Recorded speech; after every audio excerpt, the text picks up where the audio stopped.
Welcome to SuperCoach, and today we're going to take a look at Tommy Mitchell, the big Hawthorn recruit, alongside Jaeger O'Meara. Now, of course, in these player profiles, I take a look at some of the more popular players that we're faced with in SuperCoach 2017, their pros, their cons, and finally, I hand out a verdict. Now, what do we need to know about Tommy Mitchell? 565k, he'll set you back.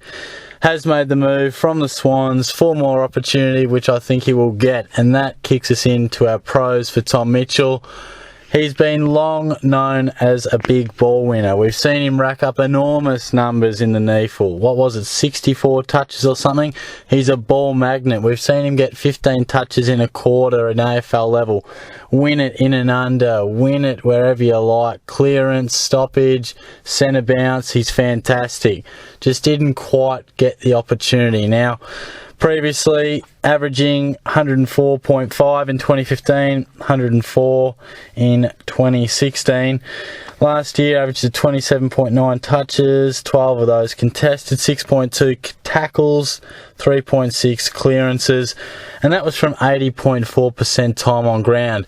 And normally for a real premium mid, you'd be looking at anywhere from 87 to even 90 percentage time on ground, so there's certainly a bit of scope for improvement there.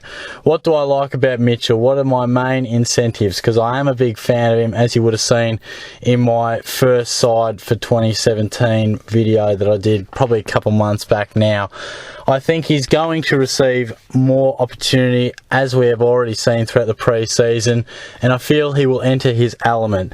He loves the contest, loves the tackles, but at the Swans was behind Josh Kennedy, Luke Parker, Dan Hanbury, and even McVeigh at times, and Kieran Jack when they were really playing better footy. He has really served a long apprenticeship. Coming to Hawthorn, Jordan Lewis, Sam Mitchell gone. Tommy Mitchell, he's been recruited for a reason, and it's doing what he loves. His role is there to win the inside ball, dish it out with hands, more often than not, tackle hard, get in and under, getting dirty. That's what he loves to do, and he will get a fantastic opportunity and first grab at doing that at the Hawthorn Football Club. As for his cons, he isn't proven. Now, as I mentioned with his averages, back-to-back 104s after he jumped from 83.8 in 2014, has not shown that he is a top 10 mid. And that begs the question, is he capable of being a top 10 mid? What would have to be done for him to require that sort of status? Probably boost his average around 8 points per game, 9 points per game possibly. You'd like to definitely think 110 plus. I think if we select Tommy Mitchell at 565k and he does even up it by say 6-ish points, gets it to beyond 110, I think we'll pat ourselves on the back and say nice selection. We'll be pleased with that. But that's the big question mark. Do you go to someone like Tom Mitchell who, yes, we enjoy what he's doing, yes, he's going to get huge opportunity, but have we seen him exposed to a tag? Often he's been the one tagging at times. Will O'Meara draw the attention, or will it be Mitchell? You know, you might argue the other point that a bloke like Tommy Mitchell is untaggable. You know, winning it on the inside, wins his own ball, you can't stop that. But we just don't know. There's plenty of tactics teams can use. He's going to draw a lot of attention at the Hawks. He and O'Meara will be the main targets, especially if they get up and going. If they start the season like a house on fire, expect a lot of attention to come to Mitchell and O'Meara. How will they handle that? How will Mitchell handle that? He's still relatively young and inexperienced as a key on-baller. He's been part of a strong midfield brigade, probably the best midfield in the competition over the stretch of 3 to 4 years. And he really has flown under the radar. Now, that's a pro and a con. Obviously, in the pro side of things, we're saying that with extra responsibility and opportunity comes extra point scoring ability. I do believe that, but also, if you're maybe not as much of a believer in Tommy Mitchell, you've got to raise the point of, will he actually handle that well? Will he really be able to take that extra pressure, take the extra mantle? And even his ball use can be questioned at times, but I think that's par for the course when you're an inside mid. Takes me to my verdict. As I've mentioned, he is in my side at the moment, has been from day dot, and I think he offers a fantastic mix of value and real upside and a little bit of uniqueness. As I said, in less than 10% of teams, which I really enjoy. Throughout the preseason so far, he's shown what he's done, just shown what I expected, I suppose, that he is the main man on the inside of those packs for the Hawks.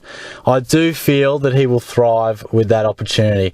I guess I sit in the pro camp in regards to how will that extra exposure affect him. I do think he's a natural ball winner, a very talented player, and capable of finding space. It is an underrated part of his game. He does find space quite well also, as well as winning it on the inside. Those numbers, I can definitely see him going 110 plus. If I was predicting, I'd be saying around your 112, 113. Whether that finds him in the top 10, top 8, top 12, whatever it is, I think it'd be worthwhile. 565k, I don't think we're breaking the bank. Do I have a couple of concerns that he isn't a proven performer and he might just plateau, maybe up to 106, 107? Of course I do. There's always that risk. But Tom Mitchell, I've been a big fan of. I think he can probably get 8 to 9% extra out of his games, which, you know, whatever that equates to, whether it's anywhere from 7 to 12 extra minutes, it can be considerable for a player who can win so much of the ball in such a small amount of time. I feel he ticks all the boxes as a SuperCoach scorer.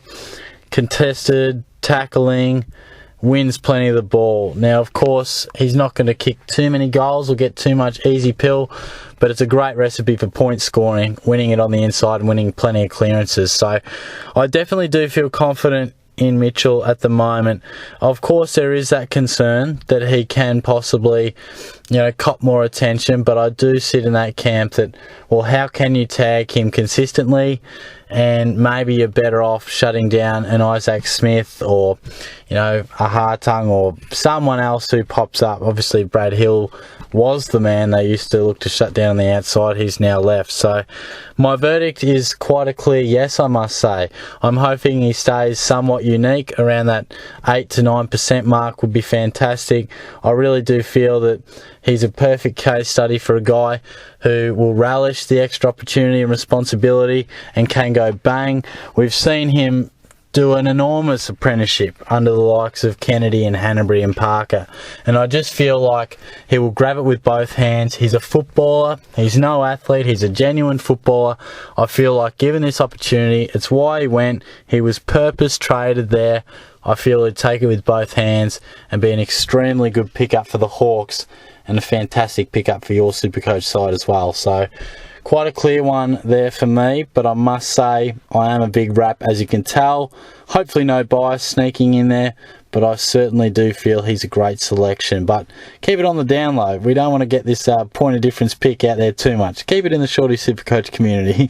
No doubt about that. But that'll wrap it up for Tommy Mitchell. Up next, I've had a couple of requests for this man. He is one of the more popular key position players of years gone by. Well, not more. He has been the key, prominent key position player in our forward lines and one of the exceptions to the rule that you can't pick key position forwards. There's a few extra players in that bracket putting their hand up this season, but this big token player has been one who's been on our radar for a long time. But I get the question is he relevant anymore? If you remember in my club preview for this man, I ruled him out as no longer fantasy relevant. But we'll delve deeper into that later in the week. I look forward to you guys tuning in and giving plenty more content coming your way. Subscribe as always, give the video a like, comments always welcome, and get along to the Facebook page if you have a moment as well. Just Shorty SuperCoach, got a video on that also. So thanks for tuning in, guys. I'll catch you soon.